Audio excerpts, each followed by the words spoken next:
Welcome to the program. The short SMS code is 40920. The hashtag on Twitter is News Compass. Later, we'll also have a discussion with a 19-year-old author from Mandera County, Ms. Kihaji, here on the program.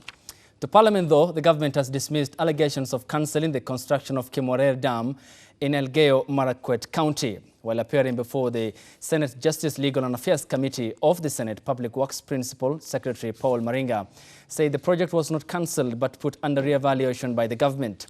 Still on the same ad hoc committee of the Senate formed to probe the Solai Dam tragedy has accused the government for failure to implement its recommendations forwarded to the various government agencies. Our political affairs reporter Jeff Khaimba attended the committee sittings and filed the following report. The multi-billion projects of the Erol and the Kimarel dams in the Elgeyo Marakwet County are still hitting headlines over corruption controversy. The dams, which led to President Uhuru Kenyatta putting to hold the 22.2 billion Kenyan shillings Kimarel Dam project, elicited mixed reaction across the political divide. But while appearing before the Senate Justice and the Legal Affairs Committee JLAC, the Public Works Principal Secretary Paul Maringa denied the allegations of cancelling the Kimarel Dam.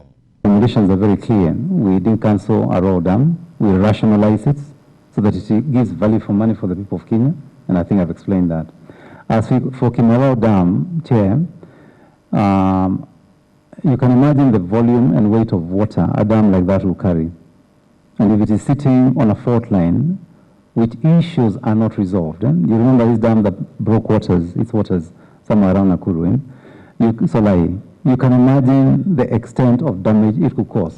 According to Maringa, the construction was put to hold because the dam was seated on a faulty line. If the contractor had taken the risk after doing the visibility study and came to the conclusion that he was willing to take the risk because the risk was on the contractor, transferred to the contractor to do all these two projects. On what model of implementation were you finding based on? And so when we tender those sort of projects, we still require some advanced technical information. And that is why, under normal circumstances, the preferred approach always is a feasibility study, a thorough feasibility study must be carried out. And Chair, if you compare the approach in Kimarel and the approach in Erol Dam, Erol Dam is backed up by a lot of credible feasibility studies, and that's why we're not challenging it, an updated one. By now, JLAC has issued a 14-day ultimatum for the presentation of a report presented to President Uhuru Kenyatta by a team of experts led by Paul Maringa, which recommended the cancellation of the Kimarel Dam. You have said it is not cancellation of Kimarel Dam, but re-evaluation and scaling down of Erol Dam. So I will declare this meeting to be adjourned until after 14 days when we can see the production of that report and also be able to interact with the report. And then we can now listen to you. You're going to give Shishu an instruction for me to produce the report that is with the President? Or you're petitioning the President to release the report? No, I have read Article 125. The Legal Counsel should advise you on how to proceed. President Uhuru Kenyatta on September revoked the planned development of the Kimarel multipurpose dam after a technical committee returned a negative verdict. Still on the dam's menace, a Senate ad hoc committee formed to probe the Solai Dam tragedy that claimed 48 lives in Nakuru County have slammed the government for failure to take action against the officials implicated. However, it is evident that the National Construction Authority has been dragging its feet on this matter and no administrative or disciplinary actions have been taken to the individuals who abdicated their duties, leading to mass murder of over 50 innocent people in Solai. The committee, comprising 90 Senator Samson Cherargei, Susan Kiga of Nakuru, Mutula Junior Kilonzo of Makueni, Ledamo Lekin of Narok, and Mohamed Faki of Mombasa accused the relevant agencies, led by the Interior and the Coordination Cabinet Secretary Fred Matiang'i, for compromising the recommendation meant to prosecute key figures whom they claim sleeping on the job during the construction of the Solai Dam. So we are concerned that the time it's taken for anybody to do anything is actually been way too long. And justice delayed is justice denied. Now the rains have come back again. I would have expected Matiang'i, who was captured in the news saying that Atutaki Upuzi, to be able to implement this. A reporter for Ebru TV, I'm Jeff Khaimba.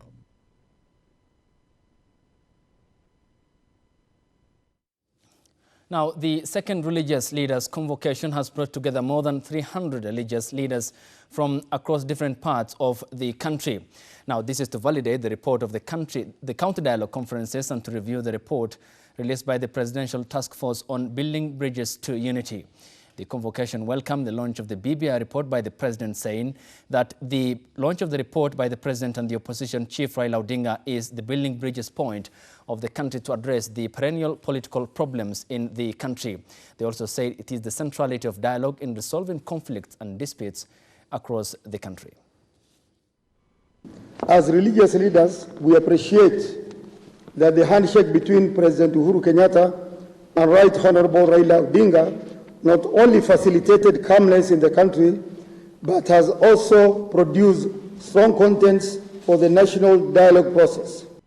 These were the sentiments this afternoon at the second religious leaders convocation held at Ufungamano House in Nairobi. The leaders have welcomed dialogue initiative between President Uhuru Kenyatta and ODM leader Raila Odinga. Walipopeana mikono wale ndugu zetu wawili, kulianza mwamko mpya katika nchi yetu Kenya. Religious leaders are pleased by the BBI report, saying that most of the recommendations they sent before the task force were included in the report. In this regard, we have welcomed the launch of the report of the Presidential Task Force on Building Bridges to Unity, noting that we made recommendations to the team. Having taken time to review and understand the report by the BBI task force, we have recognized that there are many recommendations that have potential to transform Kenya to a better nation. The convocation reiterated that there is still other matters concerning governance in the country that need to be looked at. Lakini hata hivyo, hatukumaliza matatizo kwa kupeana mikono, kwani hata sisi tulikuwa tumeanza mapema kuwatayarisha watu wasipigane, wasisozane, wasifanye lolote lile. Lakini ikawa kwamba Kenya ilifikia kiwango kwamba watu wanachukiana vibaya. Na ndipo sisi tukaona ni vema tuanze kongamano hili la kujaribu kujileta sisi kwanza pamoja. Manake tukiingia katika mpangilio wa imani mbalimbali, tuangalie ni yapi ambayo inaweza kutuletea amani tuweze kuzungumza. The convocation ended with the following recommendations. On this, we recognize our concurrence with the task force on, number 1, the need for expansion of the executive. Number 2, the need to dignify the opposition, to deflate the winner takes all nature of politics. Number 3, the tax relief for small businesses established by young Kenyans and efforts to curb unemployment. Number 4, strengthening of devolution by increasing the capacity of county governments to deliver services. Number 5, the fight against corruption. Despite having most of the recommendations included in the report, religious leaders are looking forward for a more comprehensive research on matters affecting the country. Reporting for Ebru TV, I'm Kaindo Stefano. Still with the BBI report and Wednesday's pronouncements by President Uhuru Kenyatta lashing out at a section of leaders over the clamor about the implementation of the proposals contained in the BBI report signals yet again the latest indication that all is not rosy in the Jubilee paradise. But it is the direct attack on the Deputy President William Ruto and his allies who are gunning for the Parliament way of activating the report that raises questions of whether President Uhuru Kenyatta is rooting for a referendum process.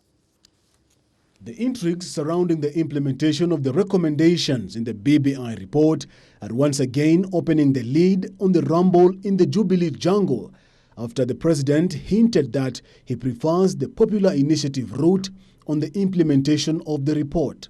Na ndipo mimi nasema jameni, tujisomee sisi wenyewe. This in sharp contrast to his number 2, who has since the release of the 156-page document been championing the Parliament way. Basi mtueleze which part of this report inahitaji kupelekwa referendum. Mbona sisi hatujaona? Si mtueleze. Speaking for the first time since the launch of the report about a week ago, The president fired a direct salvo at the DP and his charges, accusing them of losing direction and misleading Kenyans. Kana ini ate matina ni na bere ya turute riboti neguo mara toire mathiuruka mweri mugima magituhuyukagira maundu mangi riu neyo ima riu ni igene barabara ingi. A visibly furious President Kenyatta, angered by the divisions brought by the referendum versus parliament narrative, said Kenyans are not fools and can read the report and make their own decisions. Hado hamoke mamwakire thibitari teno ni matore ko mathiurukaga ko micemanio he gukuhana gugathie gugaikara guku gutire mundu muritu gutire mundu wa guthomithio ithue ni tukagira tene. The president also using the platform and sounded a warning to the political leaders seen to undermining his quest to have the BBI report successfully implemented. Kirio kuria gitire kundu gutire kindu itoi na kahinda gakinya nie ne njui ni amaragia na tiare amaragia riu kahinda gakinya twina inyu na tugacira uria tugwika. And what further seems to cement the president's position over the implementation of the report. Vile mheshimiwa rais wetu ametuelekeza BBI itapelekwa kwa wananchi. Are these sentiments by Interior Cabinet Secretary Fred Matiang'i, which gave the clearest indication that the head of state is not happy with Ruto's position. Ninyi wenyewe muamue, musome na mtuambie vile mnataka tuendelee mbele sisi viongozi wenu kwa sasa, na wakati ukifika nyinyi wenyewe ndio mtajiamulia vile mnataka kuendelea mbele. This comes even as leaders allied to the handshake castigated the DP for his attacks on Matiang'i. We want to remind the DP that the civil servants he is attacking are not the problem. The problem is his vile character and politics of entitlement, division and anger at a time the nation is focused on reconciliation, forgiveness and unity. In line with that, the State House has moved to clarify the sentiments made by President Kenyatta on Wednesday were not meant to hit at his deputy William Ruto over the clamor surrounding the implementation of the BBI report. A spokesperson Kanza Den now says the head of the state was only cautioning against the politicization of the BBI report and called for sober deliberations devoid of divisive politics that threaten the cohesion, stability and unity of the nation. The sentiments that were seen as a direct attack at the Deputy President William Ruto, who has been gunning for the parliamentary way of implementing the recommendations made by the Building Bridges Initiative Task Force report, had sent tongues wagging, hinting that the president and his number two are not reading from the same script. Kama unavyokumbuka ni kwamba katika ukumbi wa Bomas wakati walipokuwa wanazindua BBI hiyo, Rais Uhuru Kenyatta alitoa azimio moja tu, ama alitoa ombi moja, na ombi lake lilikuwa ni kuwasihi wa Kenya kuweza kusoma ripoti ile kwa makini ili kuweza kujua ni yapi ambayo watakuwa wanahitaji kuhusiana na taifa zima. Kisa na maana ni kuhakikisha ya kwamba kuna uwiano ambao unapatikana Kenya, ushikamano, maridhiano, ili kuhakikisha ya kwamba taifa letu halihubikwi tena na vita kila wakati baada ya kwamba kunakuwa na kura. Sisitizo hilo bado anaendelea nalo, ya kwamba tafadhali wa Kenya, someni, mjisomee wenyewe, bila shaka moja baada ya lingine, muelewe, manake uamuzi wa jinsi taifa hili litakavyoendelea ama litakavyokuwa itakuwa ni mikononi mwenu, kwa kutoa mapendekezo ambayo mtakuwa mumeona kwamba yanahitajika kufanywa baada ya kusoma ripoti hiyo. Na amesihi ya kwamba bila shaka tusikubali kugawanyika katika mirengo ya kisiasa, manake wakati huu ni wakati wa kujumuika kama taifa, wa kuleta uwiano kwa kila Mkenya. Now, President Uhuru Kenyatta has signed into law the second Supplementary Appropriation Bill of 2019, paving the way for the release of more than 70 billion Kenya shillings that will go towards funding various government services and projects across the country for the period ending 30 June 2020. The bill, which was presented to the President for signing by the National Assembly Speaker Justin Muturi, was passed by Parliament yesterday. Present during the brief signing of the ceremony were the National Assembly Majority Leader Adan Duale, Acting National Treasury Ukur Yatani, Attorney General Paul Kihara Kariuki, the National Assembly Clerk Michael Sialai, and the State House Deputy Chief of Staff Nji Muturi.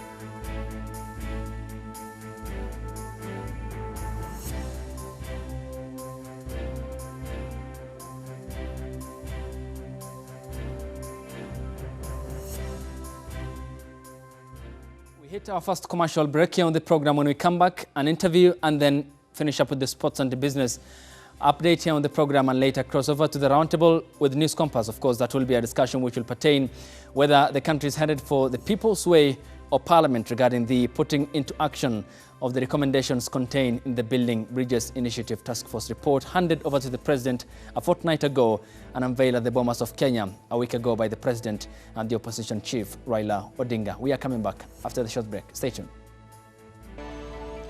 Welcome back. You're watching the program. At 19, she surprised many by writing a book that highlights problems in the former Northeastern province where literacy levels remain low.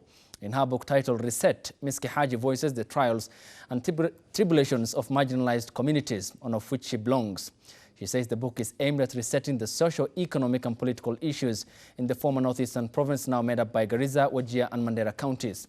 Besides, Reset addresses the main issues and challenges that the girl child undergoes in the former Northeastern province, and for her to succeed in the Somali community and the larger Northeastern province, as well as the feminine nature that helps in changing the mindset of the society in the northern part of the country. She joins me in studio all the way from Mandera County. Miski, thank you and good evening. Thank you for coming on board. Thank you so much. I do appreciate your time. We're going through one of the stories that actually highlighted the launch of the book, and of course the content we're coming to unpack it, is in general terms resetting the socio-economic and political issues in the larger Northeastern province. Of course, a lot of issues bedevil the three main counties that make up the former Northeastern province. Is this perhaps the resetting button that many might borrow from your book that will help the communities? Oh yes, and first thing first, actually the book, the title is Reset, just because I'm from northern Kenya, everyone thinks that the book is just based with, you know, the societies from northern Kenya, but that isn't the case. I have a poem that talks about Israel, where, you know, I was trying to talk about the suffering of the people, how people are being killed and so on. You see, comparing the problems and how we live. So basically, all these problems we do go through as a big society and as a nation. So that is what the book is all about. So it's resetting everyone in the nation, and it can be used globally as well. So it's perhaps one that might provide the guidance to entirely all those who fancy reading. Yeah. Okay, you at one point said, I quote you, I still hold fond memories of my mother going out of her way to get me copies of the daily newspapers to help me in the mastery of the languages. How did this perhaps help in the coming up of the book? Yeah, you know, when you are in primary, the moment you are in maybe class 4, that is when you start writing compositions and inshads. So, and also we have in lower primary, we have reading, you know. So my mom would get me the newspapers. She used to force me actually to make sure I grasp something from the nation. And then during the evening time, she'll sit and be like, so what have you learned today? Can you narrate some stories from the Daily Nation? So that, it helped me a lot in, you know, my mastery of languages and so on. Yeah. And did it perhaps at some point, that support from the family level, or act as perhaps the launching pad or the springboard towards the tendency of you coming up with a book? No, really. Hasn't it? Well, I can say, you know, this was a journey. Okay. So each and every step that I was, you know, planning and so on, mostly it was just, you know, a secret. That is what I can say. It was sort of a surprise for each and every person in my family. So when I go back a little bit about my journey, you know, before I started publishing the book, I had a small business of, you know, printing, you know, hoodies with my name, and no one knew it. So they just realized that, oh, wow, she's doing this. So that is the time they realized the book is almost ready and they have to support me. And this perhaps was the limelight point of now people knowing about you entirely, what you have been undertaking. Yeah. But then again, you speak of the literacy levels in the former Northeastern province, now made up by Wajir, Garissa and Mandera counties. And the three governors, more to say it, I presume, attended the book launch here in Nairobi County. How do you see it perhaps as a support point for, say, extracurricular activities for the people from Northeastern Province, perhaps to improve in, say, writing and speaking of the language? Yeah. You know, mostly in northern Kenya, we have talented kids in those areas. You know, there's a poem I was talking about my homeland, whereby I will say this is where the treasures are hidden, but no one uncovers it. So the moment I, you know, moved my ways and started, you know, my talent to be at a place. So the moment I published my book, I showcased everything. You know, I got so many students from different parts of northern Kenya telling me, wow, I also have a book, but I don't have the courage to do this. You see, so I opened, I can say, the closed doors for them. So when I was launching, my aim was to inspire young writers that maybe they're not courageous enough to publish their content. Sometimes, you know, you be like, no, this content is not that. See? So, yeah, it was a way of inspiring so many people. That is what I can say. In terms of the self-inspiration here, did you at any given point perhaps think or were you in any way huddled, and did you feel some sort of blockage in terms of coming up with this book, owing to the fact that they are conservationists, for that matter, or the conservative nature of the community in Northern Province, and perhaps will this address the inequality that is very much existent and present in the counties that make up the former Northeastern Province? Okay, well, you know, the problem is in Northern Kenya, the challenges are so many. Okay. So the moment you start addressing this, people sometimes they won't, you know, take you serious. But the thing is, when I was addressing my audience at large, I prefer using poetries because, you know, poetry, they're just short words, clear and to the point. So that is why I preferred actually poetry and poems to address my audience. And something else, the challenge when you're writing a book, you know, for you to be successful, you usually have a bumpy ride. That is one thing. When I was, you know, publishing this book, I got so many comments from different friends and people telling me this is just, you know, a piece of shit. Okay.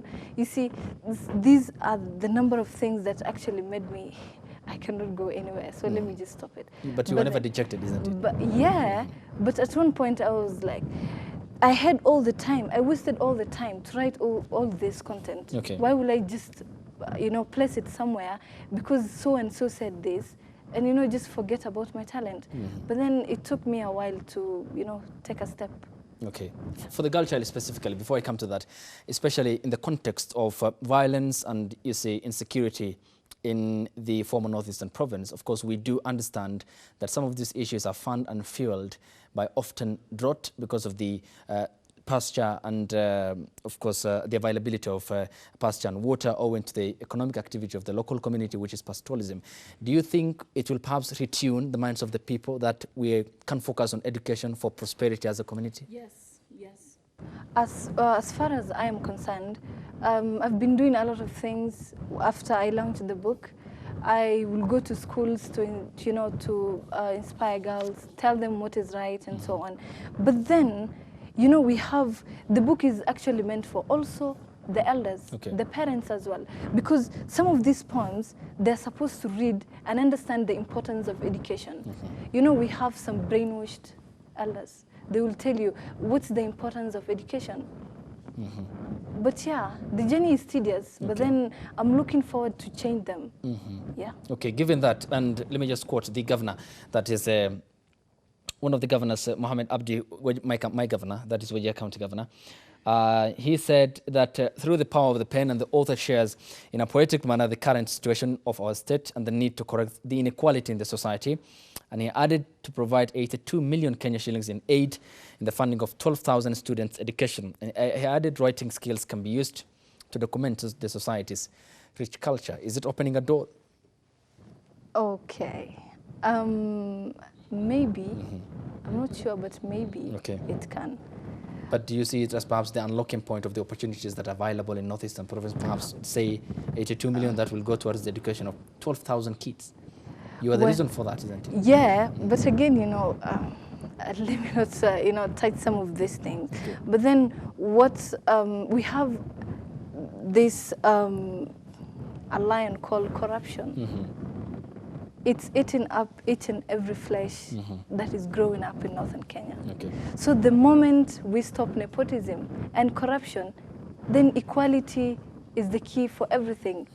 Yeah. Okay. And one final question before I let you go. Now that you have had the launch of this, do we expect, or presumably are there many more coming or on the way? Of course, yes. I have so many books. So with time, I'll be publishing my books as well. Okay. Yeah. Well, we, of course, look forward to that, and thank you for joining us on the Primetime News. I do appreciate your time. Thank you. Well, we hit the break on the program. When we come back, up next is the business report before the sports, and coming up next then is News Compass. Now, the Cabinet Secretary for Information, Communication and Technology, Joe Musheru, has challenged young people in the country to be conscious of the digital revolution so as to seize the numerous opportunities it portends. Cabinet Secretary Joe Musheru, in his statement, said that in this digital era, the youth are exposed to a myriad of opportunities, but few get such opportunities because many are not conscious about it. He strongly supported the BBI report, saying that if all departments were digitized, then the long processes to services will be saved. We digitize all of government. Can you imagine if we went and digitized the Ministry of Lands? All the title deeds and what opportunities that has. Not only for the speed of transactions to do with lands, but all the job opportunities that will be created there for our young people, so that we can be able to have, you know, an area that actually works, property that actually works. You can move your mortgage from one bank to another. You can do very many things, which otherwise today are still being hampered. So supporting BBI and saying that we digitize the whole country means then the budgets will follow. And jobs will be created for all of you, and we will have a digital country that will allow us to do many things. Speaking to the youth in Mombasa County, Musheru noted that there are many opportunities in ICT and called upon the public to take charge. The ICT policy has so many areas and things that will actually just open opportunities.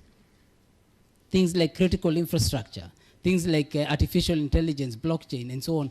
All these things are actually in the policy, and we have laws that we're now passing, laws that are going to make life easier. For instance, we passed the data protection privacy law. The president ascended to that law. And even on that day, Amazon Web Services signed up to set up in Kenya. And they're setting up, and they've already, I've seen, they've paid quite a few billion to actually set up in Nairobi, and they will expand. The CS was speaking in Mombasa when he graced the Pwani Innovation Week, meant to foster and promote youth entrepreneurship and innovation in Mombasa, Kwale and Lamu counties. Accompanied by Jerome Ochieng, Principal Secretary, Ministry of Information. In his statement, youth have been encouraged to embrace the digital world in preparation for bigger opportunities in the rest of the world. Kuna nafasi nyingi za kazi ambazo zinapatikana nje ya nchi, na sisi hatutumii nafasi hii. Kwa hivyo mimi ningependa kuwahimiza vijana kuhakikisha ya kuwa tumejiunga na zile tunaita ajira clubs, ili tuweze kuchukua nafasi ya kufanya kazi nje ya nchi, na tusifikirie tu ile mfumo wa kazi ambao unahakikisha ya kuwa umevaa tai, utakuwa unafanya kazi kuanzia saa 2 mpaka saa 11 ya jioni. Mfumo wa kazi umebadilika. He lauded the initiatives, saying that the Innovation Hub with free high-speed internet will help the youth in the region develop innovative ICT products and applications from conception, production and marketing. Under the Building Bridge initiative, Musheru stated that the BBI proposes that when you start a business in Kenya, the Kenya Revenue Authority should not claim taxes until after 7 years. But this is contrary to the current trend. Amani Kazungu, are you here? Amani Kazungu is also local who works together with Pwani. Kenya Airways has announced the adoption of an OLT network revenue management system, which will be implemented by Amadeus. According to the airline's Chief Executive Officer, Sebastian Mikoz, the new system will optimize booking returns and increased revenues for the airline carrier. According to the airline CEO Sebastian Mikoz, the new technology will enable prediction of customers' behavior, thus deeper understanding and availing competitive fares. Adoption of the Altea network revenue management system will optimize booking returns while increasing revenue. It will also optimize the return from all bookings made, thus increasing the overall airtime revenues. Kenya Airways have been facing challenges in balancing between the late booking high-yield market and early market booking low-yield market. Therefore, leveraging on the new system will enable KQ to remain competitive as it maximizes late high-yielding demand while still catering for early booking traffic. This exercise began in February 2019 after a thorough selection process of implementation partner. The team has worked around the clock to deliver on all project requirements within the shortest time possible. With its enhanced forecasting capabilities, KQ can capitalize on opportunities in its network that emphasizes the movement of optimal traffic. Additionally, the airline can sustain growth by leveraging on agility of the system to react to an ever-changing industry. Kenya Airways have always focused on making Nairobi a world-class hub, and this is one of the steps in that direction. The system, through the customer-centric approach, will enable the airline to fly more guests to Nairobi across Africa and beyond. Mikoz, who is expected to exit the airline by the end of this month, says the solution is part of the airline's turnaround strategy to keep growing revenues as it continuously improves customers' experience. Ameri's Executive Vice President for Africa and Middle East, Michael Koba, says the partnership will deliver a new approach to revenue management to support the complex and specific needs for its rapid evolving airline.